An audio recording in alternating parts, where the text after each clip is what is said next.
Jay and David were talking about quantum experts and the kind of conversations you're having with the developers at the moment. What's the most prevalent conversation right now? I like that question, Alex, because I always turn around to developers and say, if you're talking to me right now, you should have actually been speaking to me 6 months ago, or even before you put a spade to the ground. Most problems are happening because it hasn't been, the sites haven't been organized, or the agreements haven't been formalized up front, and they're coming to us at a time down the line or down the project time frame where there's actually a dispute or a fallout that's happened on site.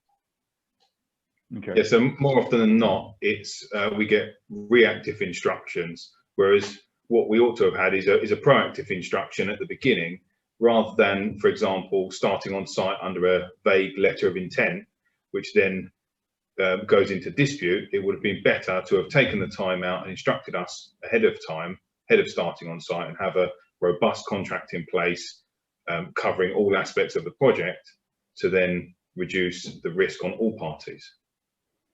And so let's give it a live example. Jay, if I can ask, we were having a conversation off camera about build zone, and one of the things that they mentioned to us the other day is there's a real push for people starting on site at the moment. They didn't have an answer of why they think that is. Maybe you guys have a view, but let's say, we've got developers who are ready to start on site. They're pushing to get started, but maybe they're overlooking some of the things that you guys would normally suggest. What's the process now? Where do you guys come in? What's the opening conversation? I always think if you're rushing to get on site, you're going to miss something.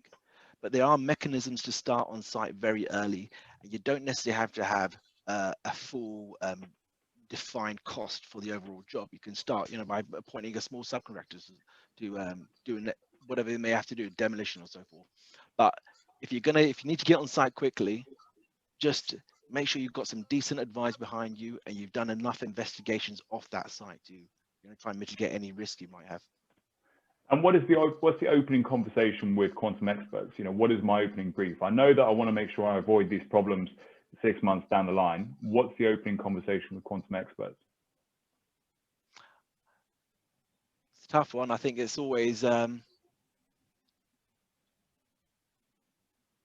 well, let's put it this way. If I'm in the developer's shoes and I want to make sure that I'm looking to mitigate as much risk down the line, it's a new contract, which a lot of people are looking for at the moment.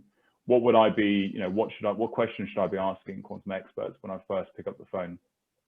Have you tested your price well enough? Do you know your exit strategy as well?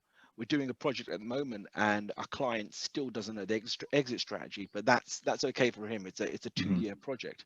But I definitely think knowing your costs have been benchmarked and they're robust enough, and having enough design detail up front, but sometimes you might not have that. But exit strategies are really, really important, and not sticking to it, and potentially having 1 or 2 other options in the background of how you can come out your deals. It sounds like there might be a few suggestions on that front as well. So maybe a little bit of extra added value there as well from Jay. Guys, thank you very much for sharing with us. Much appreciated. We'll catch you soon.